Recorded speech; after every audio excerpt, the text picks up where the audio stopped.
Hello, student of 8th class.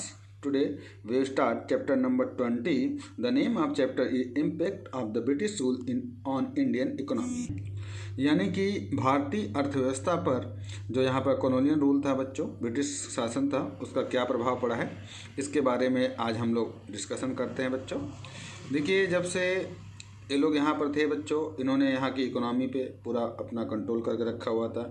चाहे आप trade को देख लीजिए, कॉमर्स को लेके, बिजनेस को लेके, हर चीज़ इनके अंडर में रहा करती थी बच्चों। और इन्होंने इंडियन इकोनॉमी को बिल्कुल क्या एक तरह से कह सकते हैं आप बेकार अर्थव्यवस्था बना दी थी।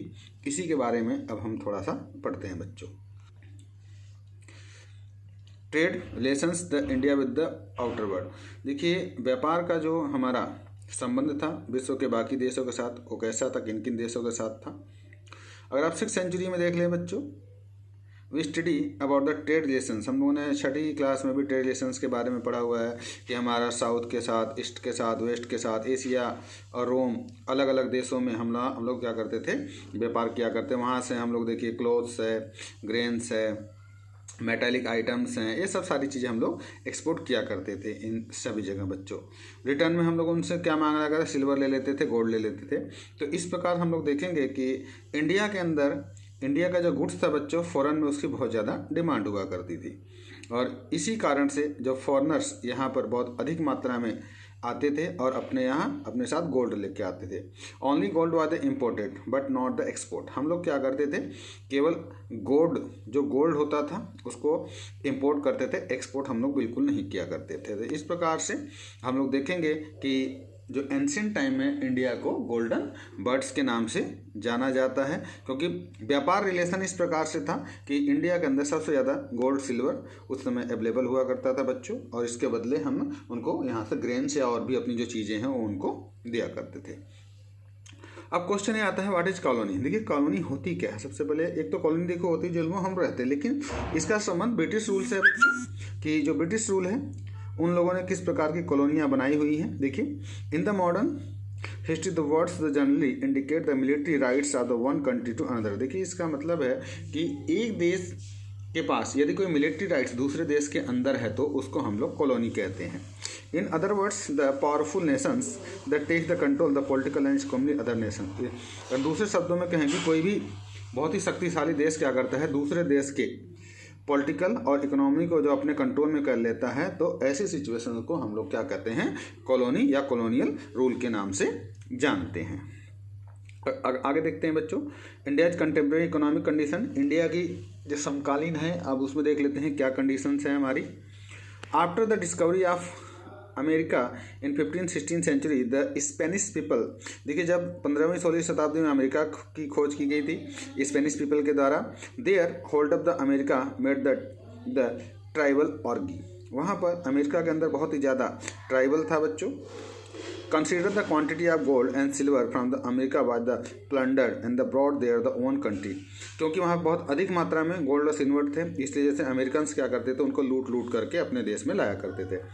Bye this the Europe become the prosper. यही कारण है कि यूरोप क्या हो गया, बहुत ही ज़्यादा प्रॉस्पेरियस हो गया, धन संपन्न हो गया, और वो इंडिया के जो गुड्स थे उसको परचेज करने में सफल हो गया।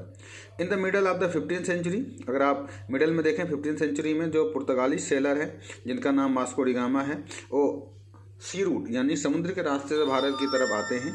There after the many European, इसके बाद बहुत सारे जो यूरोपियंस हैं, बिजनेसमैन हैं, वो इंडिया की तरफ आना शुरू कर दिया और अपना जो व्यापार है उसको बहुत तेज़ी से बच्चों बढ़ाना उन्होंने शुरू कर दिया था। At this time the European business made the many company. उसके बाद जो यूरोप के बहुत सारे बिजनेसमैन थे उन लोगों ने इंडिया के अंदर बहुत सारी अपनी बिजनेस कंपनियां बना ली बच्चों। देखिए, अगर हम पुर्तगीज जो थे उनका जो चेक पॉइंट था बच्चों, वो अरेबियंस हुई इसी रूट से, क्योंकि और कोई रास्ता नहीं था तो लोग समुद्र के रास्ते से ही आया करते थे। They use the take tax from the every ship going through. जो भी शिप उनके रास्ते से जाता था उससे वो लोग क्या करते थे बच्चों, टैक्स प्राप्त करते थे, और यदि कोई उनको ऊपर अटैक करता था तो उनको रक्षा करते थे, उसके बदले वो सिक्योरिटी के रूप में कुछ पैसा उनसे ले लिया करते थे। This stop the British ships start ruling the same route the help their the cannon power. और धीरे धीरे क्या हुआ, ये जो टैक्स का सिस्टम था वो ब्रिटिश शिप्स के आने के बाद धीरे धीरे समाप्त होने लगा, क्योंकि धीरे धीरे ब्रिटिश लोगों ने क्या किया था, इस पर अपना होल्ड कर लिया था। In the early of the 18th century British company become the biggest European company. अगर 18वीं शताब्दी में देखें तो जो ब्रिटिश ईस्ट इंडिया कंपनी है वो सबसे बड़ी कंपनी के रूप में यूरोपियन कंट्री के रूप में सामने आती है बच्चों इंडिया के अंदर। Meanwhile company had the several wars, इसमें कंपनी ने बहुत सारे युद्ध लड़े हैं बच्चों, मुगलों के साथ लड़े हैं, मराठाओं के साथ लड़े हैं, और उन सभी को हरा करके कंपनी ने अपनी जो एक सर्वशक्ति है, सर्वसंपन्नता है, उसको इंडिया के अंदर बच्चों उन्होंने हासिल करी है। यही कारण है कि वो इतने लंबे समय तक इंडिया में शासन कर सके बच्चों। In 1717 the Mughal emperor Farrukhsiyar issued the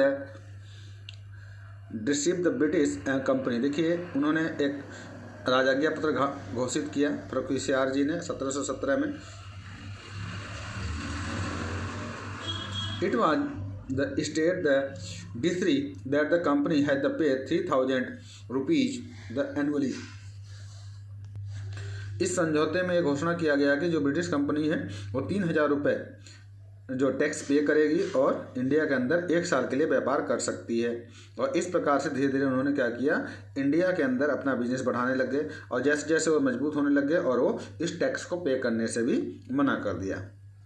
by this was the company has got the opportunity इनकी द बिजनेस। इस कंपनी को एक अवसर मिला और उसने अपने बिजनेस को इंडिया के अंदर बहुत तेज़ी से बच्चों बढ़ाना शुरू कर दिया। इन द कमिंग ईयर, आने वाले सालों में उन्होंने गन पाउडर का यूज करना शुरू कर दिया। यूरोपियंस कंपनी अपने साथ गन पाउडर लेकर आती थी और उसको इंडियन मार्केट में फाइनली उसको क्या करती थी, सेल आउट किया करती थी। In this way company got the habits of the trade off gun powder. इस प्रकार से जो ब्रिटिश कंपनी थी वो उसको हैबिचुअल हो गई, वो मार्केट के अंदर गन पाउडर का बिजनेस करना शुरू कर दिया। British company on the gun power demand the Mughal emperors and the Bengal nawab. जो ब्रिटिश कंपनी से गन पाउडर की जो डिमांड हुआ करती थी वो मुगल एम्परर और बंगाल के नवाब दोनों ही मंगाया करते थे। In Bengal the company the businessman start doing the trade the forcely. और बंगाल के अंदर कंपनी ने बहुत ही निर्भरतापूर्वक फोर्सली अपने बिजनेस को वहाँ पर उसने क्या किया बच्चों, स्टार्ट कर लिया था। British exploitation the Indian economy. आइए देखते हैं किस प्रकार से ब्रिटिश ने भारतीय अर्थव्यवस्था को एक्सप्लॉइट किया। Before the arrival of British India that the time the country advance the prosperous. देखिए ब्रिटिशर्स के आने से पहले इंडिया बहुत ही ज़्यादा प्रॉस्पेरियस धन संपन्न देश माना जाता है बच्चों। But in the British rule, जब लेकिन यहाँ ब्रिटिश रूल आया, the British exploit the country. और ब्रिटिश क्या करने गए, अपने देश का शोषण करना शुरू कर दिया। उन्होंने बहुत सारे जो इकोनॉमी था उसको प्रॉपर वे में चलाया नहीं, उसको ब्रोक करना शुरू कर दिया और इंडिया को बहुत ही ज़्यादा बैकवर्ड यानी पीछे लेकर के आगे बच्चों। British adopt the various way to exploit. Britishers ने बहुत सारे तरीके अपनाए इंडिया को एक्सप्लॉइट करने के लिए बच्चों। आइए देखते हैं कौन कौन से हैं। पहला तरीका उन्होंने direct spoil fire and sword. देखिए British in the name of the trade direct to loot to farmer. देखिए ब्रिटिशर्स क्या करते, व्यापार के नाम पे डायरेक्ट किसानों से लूट किया करते थे। Agent of the company forcely grab the material and the products of the farmer. जो भी कंपनी के एजेंट्स हुआ करते थे वो ज़बरदस्ती किसानों से उनके मटेरियल और प्रोडक्ट्स को क्या किया करते थे, खरीद लिया करते थे।